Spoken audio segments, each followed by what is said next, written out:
So if they can get a big victory in Bloomington on the road in Big Ten opener, that would be huge for them. So we'll be paying attention for those kinds of things. Let's get back into the NFL. Our pick'em has been stellar this year. I wasn't expecting close to undefeated weeks, and I got screwed by JJ McCarthy forgetting how to play football, both fantasy wise and in the pick'em wise. I lucked into my over on the Seahawks Steelers. If I'm being 100% honest, if I was picking a winner last week, I would have said the Steelers would have beat the Seahawks, but the Seahawks whooped the Steelers. So I'm sitting at 7-1. Nico's sitting at a solid 8-0. Any surprises for you in the games that you picked? Not really. I'll be honest with you. I do a Survivor League every single year where I pick a winner every single week, and I can't pick the same team every single week. So I do a Survivor League. In the last couple of years, I've lost the first, second week. I built a spreadsheet this year, and I looked at the team. And what I've done more in the last this year as opposed to the last couple of years is I picked 5 or 6 games that I felt like there was going to be a clear winner, and I felt like we were going to lean one way. Through 2 weeks, every game I've teetered on, and every game that I was deciding for that game, I was hit. So obviously, it's tough to be sustainable because I'm just picking outright winners. I'm not picking spreads or offers or anything. So a little bit easier that way to do it that way. But like I said, I don't know. I feel like I've been very logical with picking teams that are good and picking against teams that are bad. I don't know. That's always what you're trying to do. That is for sure. I'll let you go ahead and run through your list. What do you got for this week? Who should people be looking at for this weekend NFL action? The 2 games that we picked the same because frankly, like I said, I know we picked the same. Obviously, we want to try to pick differently, but I think these are 2 of maybe the easiest games to pick.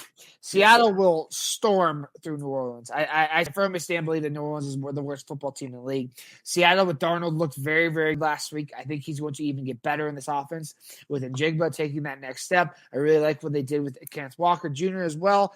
Seattle's like a very good football team. So I think Seattle over New Orleans is a very, very good for me. And the second one there I have at the bottom of my list, I'm sipping the Tampa Bay Kool-Aid. I know you are too. Baker playing against former backup quarterback Tyrod Taylor because Justin Fields is injured this week. And New York, I have beaten New York. Like I said, New York had fun that first week.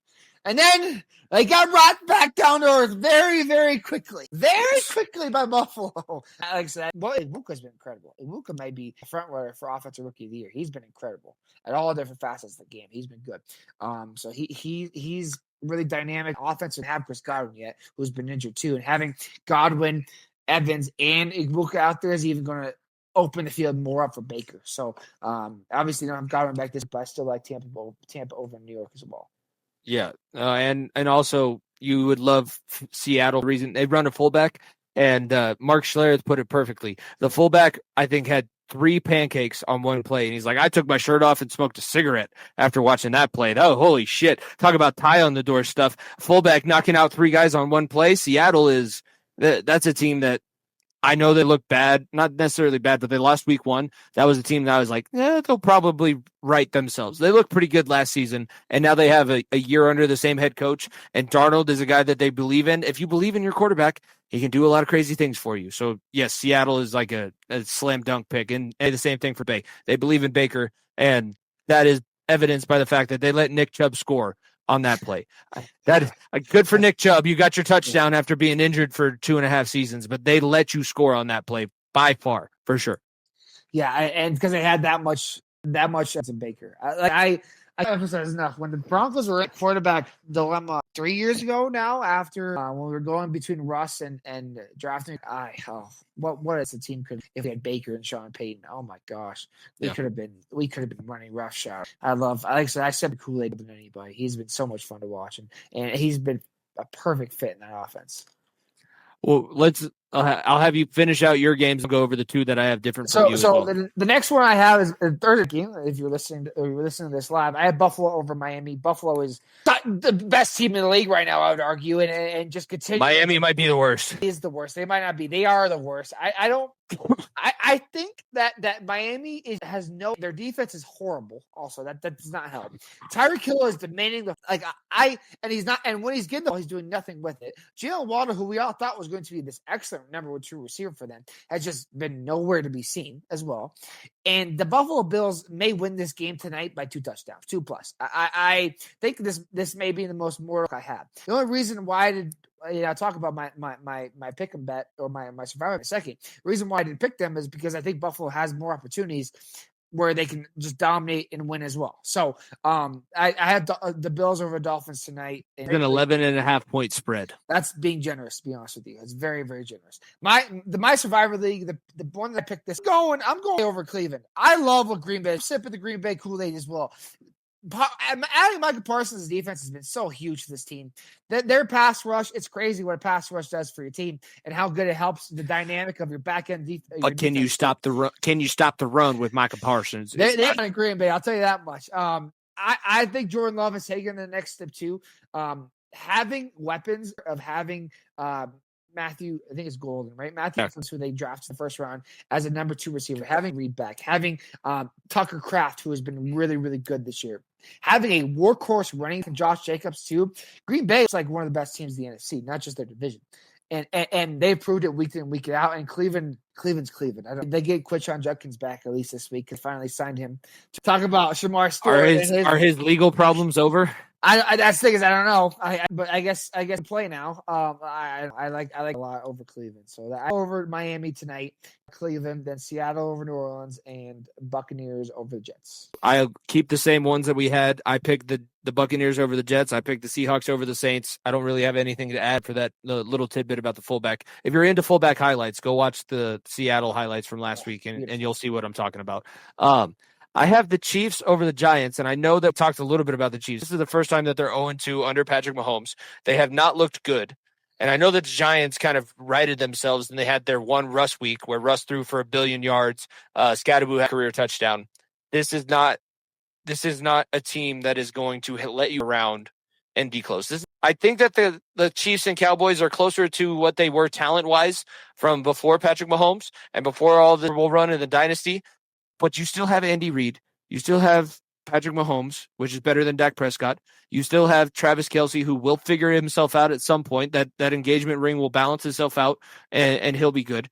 I think that this is a safer pick to a team that's 0-2. Both are 0-2. I think that the Chiefs will get their first win before the Giants do. And if I lose on that one, then I guess I lose on that one. But I feel like that's a fairly chalky, oh, yeah, no shit. The Chiefs are going to beat the Giants.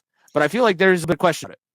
I think there's question about it because the Giants should have won that game last week in Dallas, and frankly, they looked pretty good at running the ball with Cam Scatterboo. I still think Russ, and I still think Giants fans, if the Giants want to sniff the wild card, they need to throw dart. But I do think the Giants are doing a lot of the right things. I think they're developing young talent. I think that they're working on their defense and trying to upgrade it slowly. I think that for a team that looked very, very bleak a year ago, they have a very bright future. I love Neighbors. I love Scatterboo. I don't love Jackson Dart, but I think he could do very good in this offense. And I just think that on top of that, with a defense that is growing more and more confidence, they're going to be a tough team to beat going forward. I just think that I with you. I think the Chiefs have to win this game. I think it's, and the fact that it's on Sunday Night Football, Chris Collinsworth can stroke Mahomes a little bit more. I think adds to the. Now here's the guy. Here's the guy that looks good in his football pants. Let me know what he's slick, right-handed, left-handed. I forgot that we were going to have to deal with that. My last pick of the weekend, I'm sticking my overs and unders because it's been working for me. I'm over in the Cowboy-Bears game, and I know that there's the meme going around. Ben Johnson, I don't know if he is on social media and doesn't realize he's given meme material or if he's on purpose, but he said, our practice habits don't reflect that of a championship caliber squad. Okay, but you've proven that you can score touchdowns in garbage time, and the Cowboys offense has been able to score. I'm hammering over 50.5. I think that the Cowboys might win this by 2 touchdowns, maybe even 17 points, but the Bears will find a way to make it look somewhat respectable by scoring 21 at the end of the game. I think the Cowboys will score 40 on this Bears defense. Caleb Williams might throw a couple pick sixes in there. I feel very confident in this over in this game between 2 bad football teams trying to prove that they're less bad than the other team. The Cowboys are a little bit better overall than the Bears. If I were to lean aside, I don't hate the over at all. I think these are not very good. That the offense are both higher powered enough where one of those teams will score 30 points, the other one will at least get to 15 to 20. So I will say, pull the graphic back up real quick. That Bears logo I found might be my favorite logo. I don't know the graphics. That little bear laying over the football, that's so sick. I don't know why they don't. It's way better than the big ass initials that they have of their owner. See how big that patch is? It's almost like the third of the size of the number on the jersey. It doesn't. I don't. That old school bear. It looks like the Cubs bear, and maybe that's why I like too. I just that's so cool with the little football laying on top of it. That's top. That's probably my favorite logo I've used so far, outside of obviously the Bronco D and all those. So yeah, it's a fun one, but the Bears still stink. They should go back to that logo, maybe back to The one that you found for the Bengals is also peak because yes, that was the rushing one. The Chiefs, I know it looks weird because it's not white out and it was just the Chiefs logo. I had to find a Kansas City logo because if you remember, where were the Chiefs originally?